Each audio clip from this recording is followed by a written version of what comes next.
Hey, Egg Teacher Thoughts here, coming at you with a video. Well, if you arrived for the top ramen growing video, um, there isn't one. I kind of just stuck a zucchini sprout in there. But yeah, welcome to the channel. We do a lot of science here. So I am a former ag teacher. You could also call me a horticulture teacher. I'm a former nurseryman of over 40 years. Yeah, I'm kind of young to have 40 years under my belt, but I have my family owned a nursery and I've kind of continued that work here. And a part of the science that you might not know about deals with these petunias here. So those are a bioluminescent petunia. They're genetically engineered to glow in the dark. This isn't paint. It isn't a special chemical you add.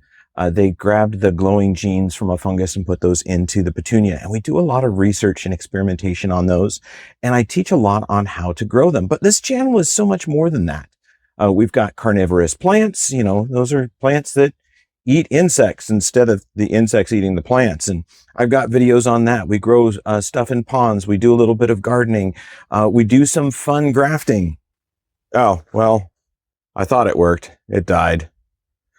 Yeah, we tried to graft a tomato onto a potato. We're still going to do that. This one had actually rooted into the potato instead of grafting in, so it was kind of a failure. But we're going to do another experiment with that. I'm probably going to do that maybe this evening, just depending. But we do a lot of experiments here and a lot of working with knowledge. I share a lot of that knowledge, long, hard-fought knowledge, stuff that I gained from years and years of growing plants myself. So, hey, that's kind of the introduction. Welcome here. Welcome aboard to our greenhouse. Welcome in the door, whatever you want to say. Let's go out and start working with some of our plants. We're going to go work with some carnivorous plants, and we're going to plant them up and then do a little bit of a feeding on them. Yeah, we're going to feed the plants some bugs instead of the bugs eating the plants. I kind of covered that one, but let's go out and do that. So if you've seen my other videos, you'll see that I show off my tropical pitcher plants. So those are pitcher plants that grow down by the equator, and they also, like these, live in a very poor soil. So they have learned to grab all of their required nutrients that they need. So their NPK, nitrogen, potassium, and phosphorus, and a whole bunch of other micronutrients, rather than grabbing those out of the soil, which in the areas that they live, there's not a lot of nutrition in the soil. They have learned to take that nutrition out of insects. So these are traps, basically. So the insect will be attracted. Some of these are going to develop nectar up here, and the insect finds a location that it can go. Feeds on the nectar, becomes paralyzed by some of the chemicals in there, and then falls down into the long tube where it is slowly digested and feeds the plant. Now, I'll give you a little bit of a close-up of some of these. They're actually quite striking. So that is the throat of the pitcher plant. They are really, really cool. And then I have a smaller one here. I don't know if it's going to get taller or if this is what I get, but this was one that I got just barely coming out of a dormancy from another nursery. And it has this striking, absolutely striking hood over the top of it that's red and white.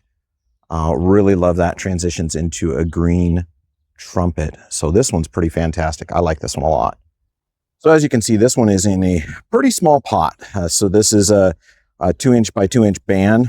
We're going to go ahead and pull this one out of here, put it in a bigger pot. Generally, with most plants, the bigger the pot, the bigger the plant. So we're going to take advantage of that theory, and we'll take a look at what we've got here. No, it's not really going to the edges, so that's probably okay.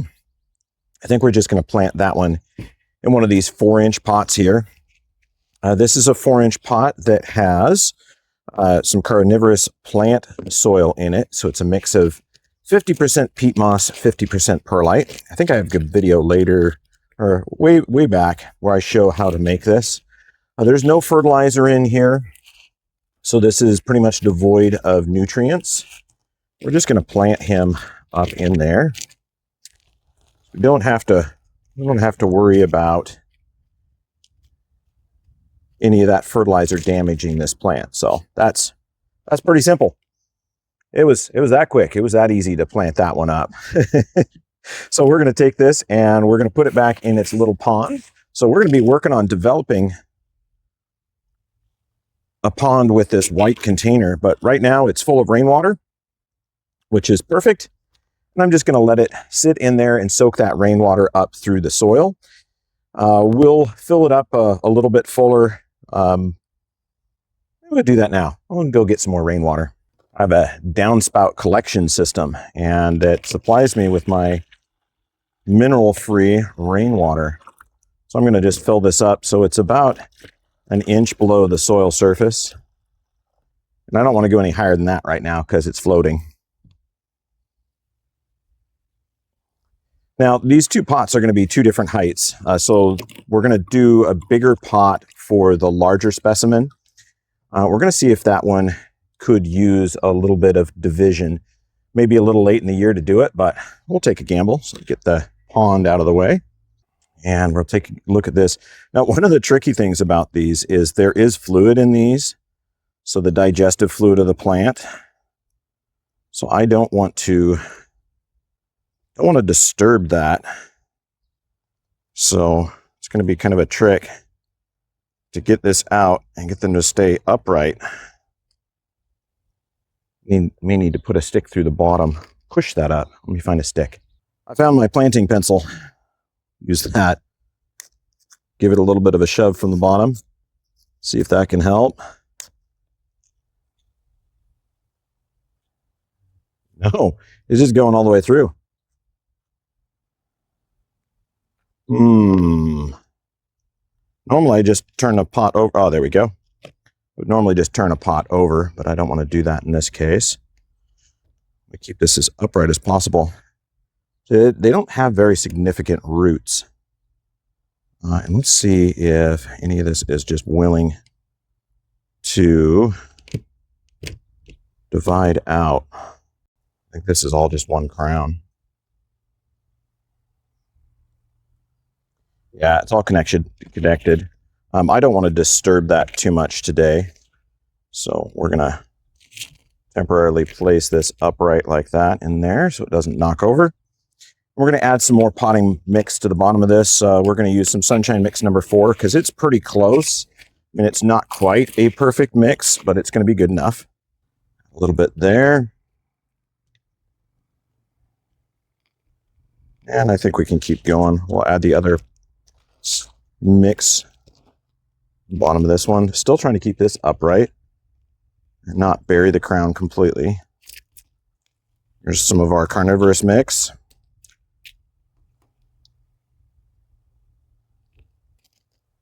Let's go a little bit higher. We don't need any freeboard on this one because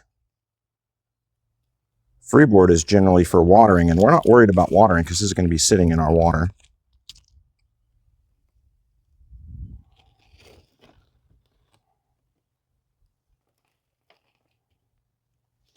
There's no fertilizer in this. It's not pre-charged. We don't need to worry about that.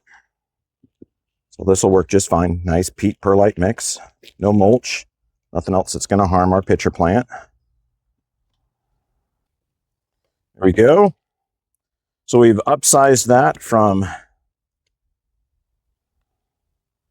it's a 4-inch round. Yeah, a 4-inch round pot to a gallon pot, and from a 2-inch to a 4-inch. So we've got a lot of volume increase there. Should allow our plants to grow much larger.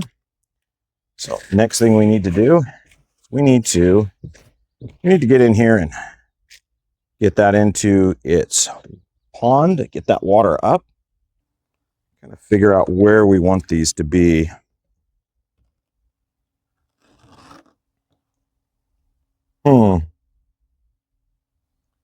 There's some odd little plant growing in here. Some sort of little odd plant. See if we like it. If we don't like it, we'll take it out later. Okay, so let's get these in here. We're just going to get this one watering, soaking that up. And I'll work at shimming this up from the bottom. Now, we can't use any masonry in there, so we're not going to use any clay or anything like that. We don't want it to leach minerals into the water, which would affect the plant. So I'm probably going to use some other nursery containers to bring the level of the pots up to where they match one another. And then we can continue to use the rest of this as a water reservoir. Now, eventually through the summer, I'm going to work a little bit more on this. So we'll do another repotting later on to make sure that we are covering this. And I may just cover it with some window screen to keep the mosquitoes out because I don't really want to grow mosquitoes in my water feature. There are not a lot of mosquitoes here in North Idaho, and I don't want to encourage those that are here to enjoy themselves. So anyway, let's get this shimmed up. I'll take a few moments to do that, and then we'll go get some food for these guys and get them fed. Okay, this weekend I harvested some strawberry root weevils, which are a little destructive grub that damages strawberry plants and some other berry plants. And I saved those grubs because they are a perfect food for our carnivorous plants. We don't need to worry about them building up a hard shell in there. And it's basically just chock full of nutrients for our plants. So I'm going to go ahead and toss a grub into each one of these and allow the plant to digest it.